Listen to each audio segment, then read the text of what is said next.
The rich aroma of grilled meats and spicy, bubbling stews usually wrapped around Amara like a comforting blanket, a fragrant shield against the city's grime and her own worries. But tonight, the air in Seoul Garden, the upscale Korean-American restaurant where she poured her life into pouring tea, was different. It was thick with a tension that had nothing to do with the spice of the kimchi. It clung to the elegant decor and silenced the gentle clinking of silverware. Amara's focus, as it often was on Table 7, his table, Mr. Jin-woo Park. To most patrons, he was just another wealthy businessman, always dressed in an immaculate black Mafia suit with a crisp white collared shirt. He had a jawline that looked like it was carved from granite and eyes that held the unnerving stillness of a frozen lake. But Amara knew better. This was a powerful Korean mafia boss, a man whose presence commanded a silent, fearful respect. He came in twice a week, always at 8, always with the same two stone-faced men who sat with their backs to the wall, their stillness a coiled threat. Amara was a 25-year-old African woman, a student drowning in debt, and this part-time job was more than just a way to pay for her education. It was a real-world laboratory for human behavior. She had made the quiet mafia boss and his crew her secret project, analyzing their every glance, their rigid hierarchy, and their unnerving economy of motion. They moved with a synchronized purpose that other diners lacked, a deadly grace that spoke of relentless training. Tonight, her observations took a dark turn. The usual rhythm was broken.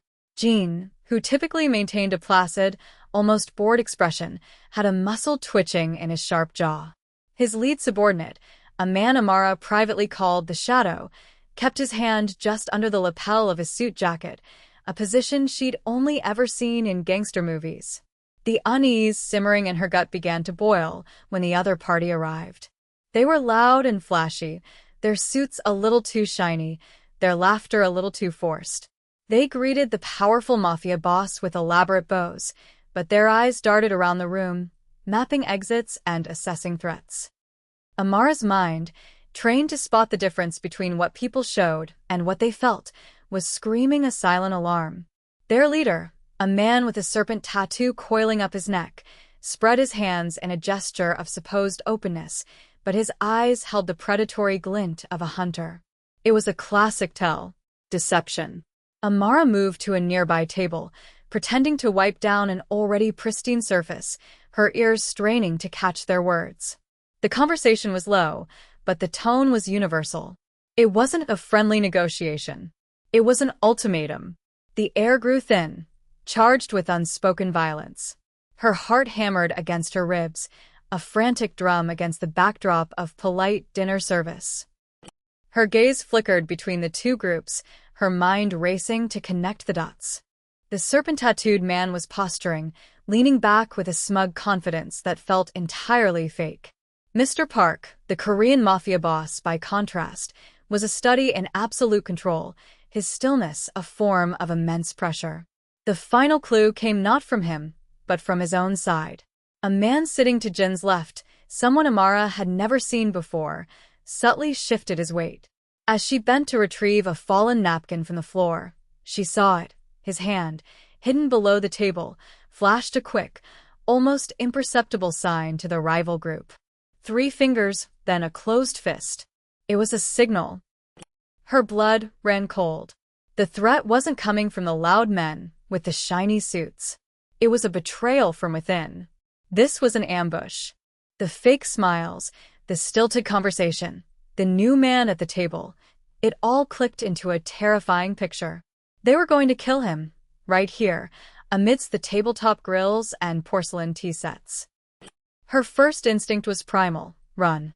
She was just a waitress, a student in black pants, a black shirt, and a red apron. This was not her world.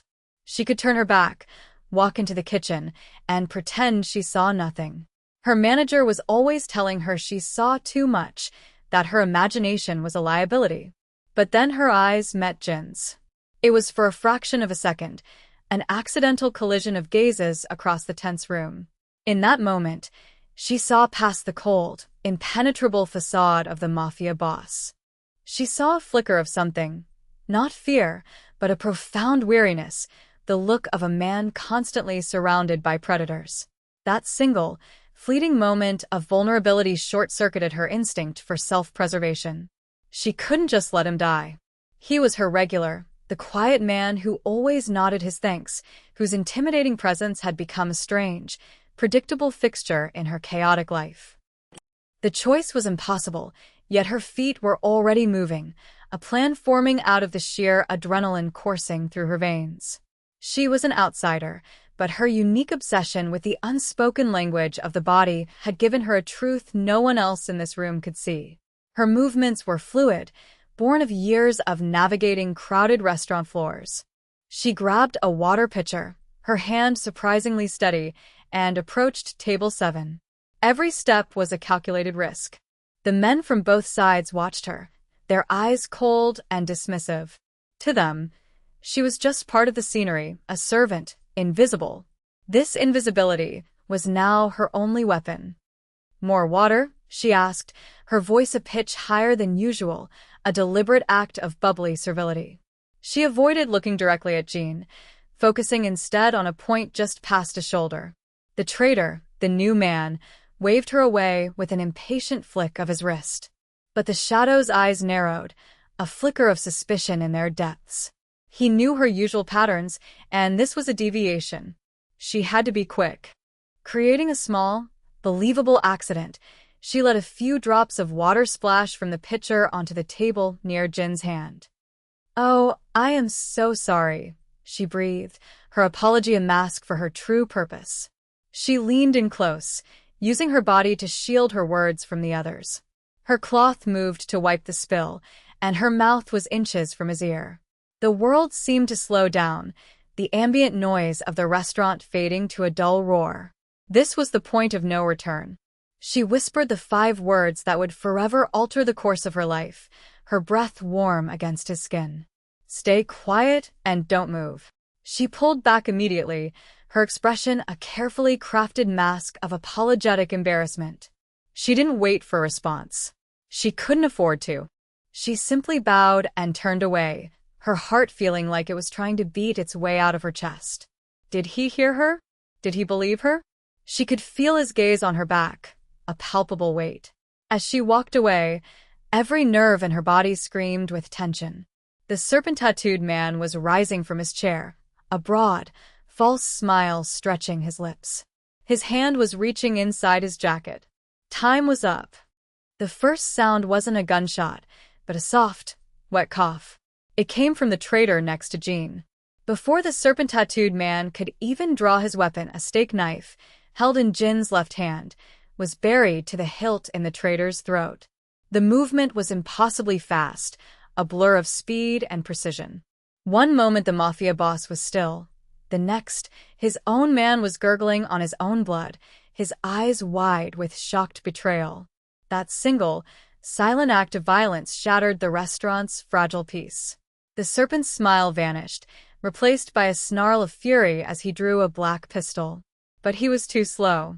The shadow was already moving, his chair kicking backward as he drew his own firearm. A dull thump from a silencer, and a perfect, crimson circle appeared on the serpent's forehead.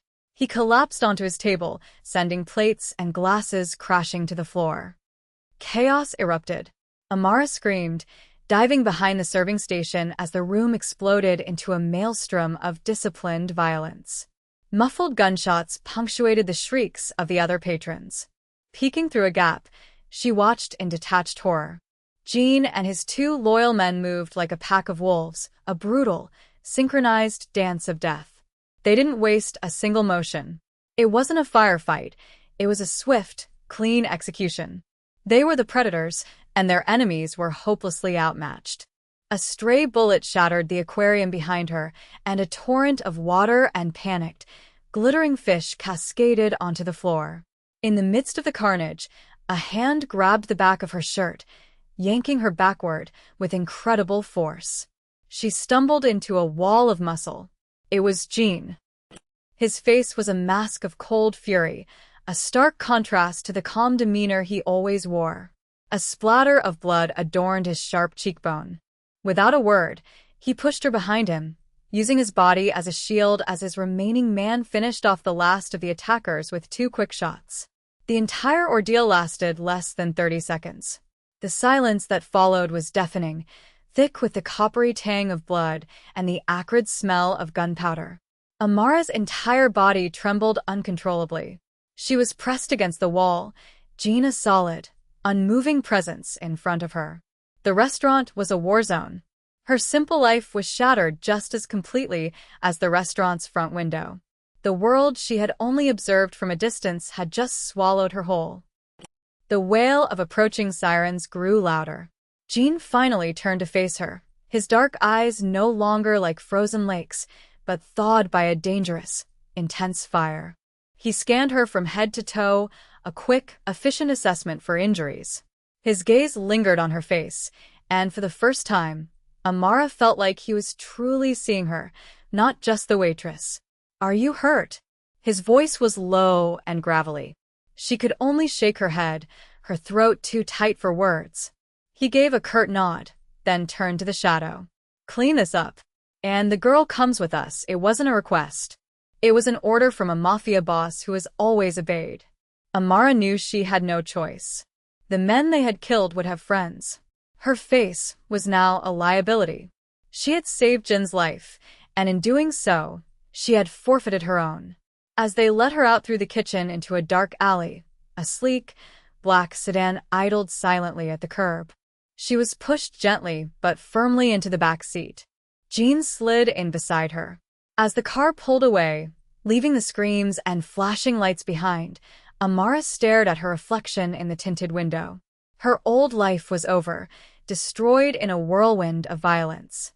Her new one, seated beside one of the city's most dangerous men, had just begun. The journey was a blur of neon and shadow. Amara was intensely aware of the powerful man beside her. Jean didn't speak, his calm presence filling the car with an intimidating energy. They arrived at a sleek, impossibly tall skyscraper.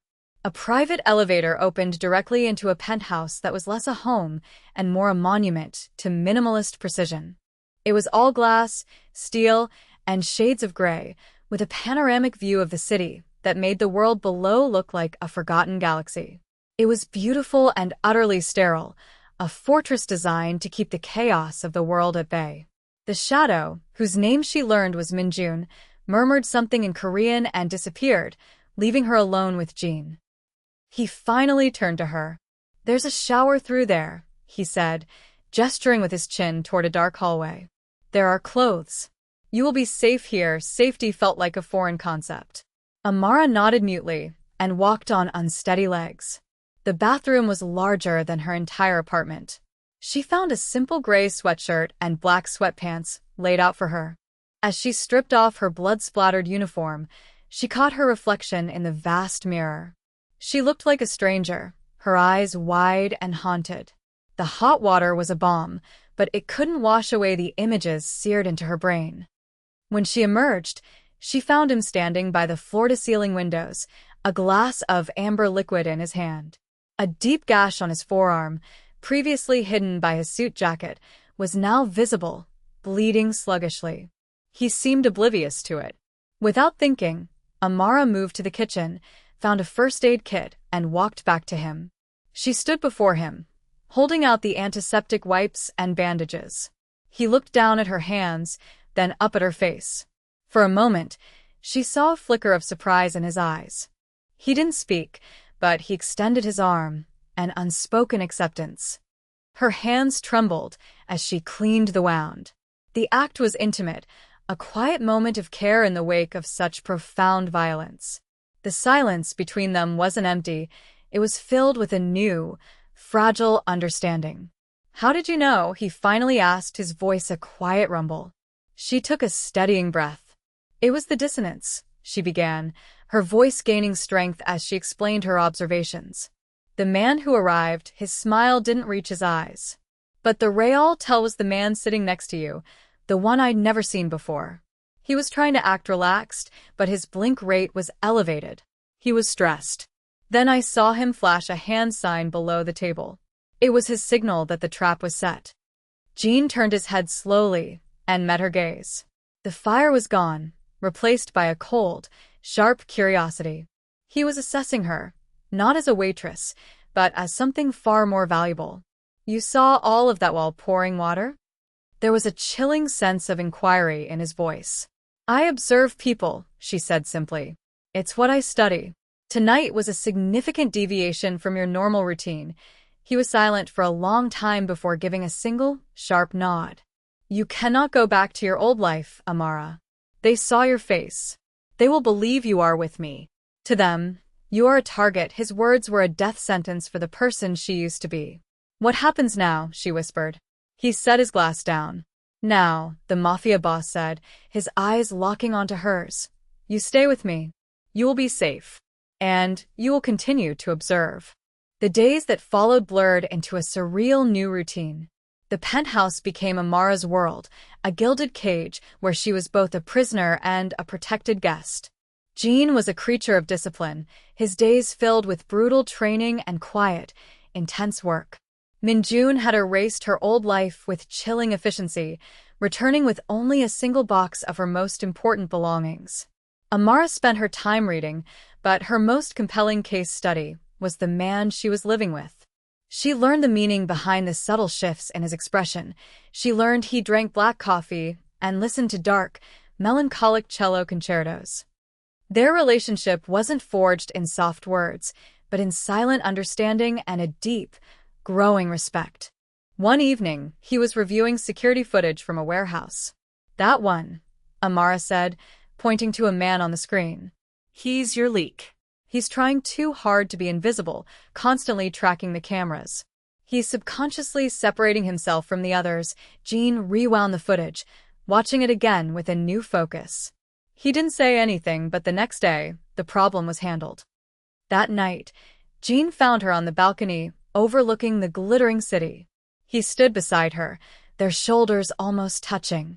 "Your talent is a dangerous thing, Amara," he said, his voice a low rumble. "It is also valuable." He looked at her then, and the respect in his eyes was more intoxicating than any declaration of love could have been. It was a validation. In his world, she was a weapon, and there was no higher compliment. That sense of value was a fragile shield, and it was shattered a week later. Jean had been gone for 2 days, leaving her under Minjun's watchful eye. A package was delivered. Inside was a single white orchid and a note. "We know where you are. He can't hide you forever." The true terror came an hour later. Her new, encrypted phone buzzed with a picture of her mother, smiling, walking out of a grocery store back home.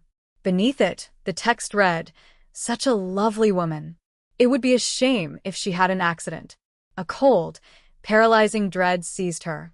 They were using her one true vulnerability against her. When Jean stormed through the door hours later, his face was a thundercloud of controlled fury. He came directly to her, grabbing her shoulders, his eyes burning with a protective fire that took her breath away. "They will not touch her," he growled, the promise of violent vow. "I will burn their entire organization to the ground before they lay a hand on your family." He pulled her against him, a gesture so uncharacteristic it shocked her. His arms wrapped around her, shielding her from the world. In his embrace, surrounded by the scent of winter and rage, she understood. His protection wasn't just about a debt owed. It was something deeper, something fiercely possessive. The monsters had made the fatal mistake of threatening what belonged to the powerful Korean Mafia boss, Kwon Jinwoo. In the aftermath, the penthouse became a war room. Jean moved with a terrifying purpose, unleashing the full extent of his power. He dispatched a private security team to her mother's town, an invisible army to shadow her every move. The guilt was a physical ache in Amara's chest.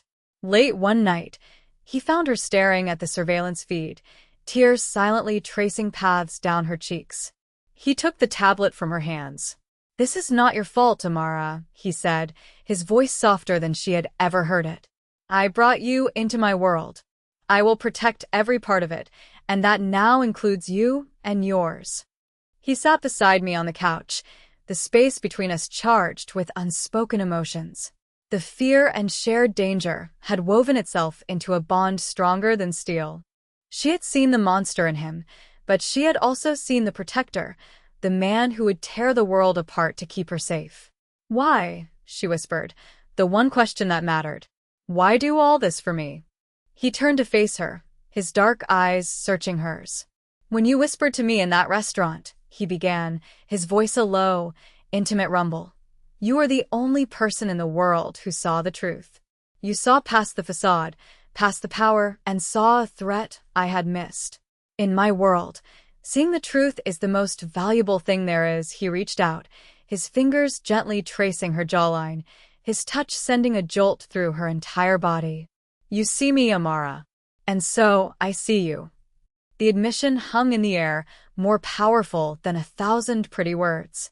He was a man surrounded by lies, and she was the one person who offered him truth. It made her indispensable. It made her his. He leaned in, and his lips met hers. The kiss wasn't gentle, but it was not rough either. It was a claim, a promise of shared darkness and loyalty forged in blood and fire. Amara kissed him back, a silent surrender to her new reality. She was no longer just Amara, the student. She was his. And as his arms pulled her closer, she knew she would never be truly safe, but in the heart of the storm, beside this dangerous, protective mafia boss, she would never be alone again.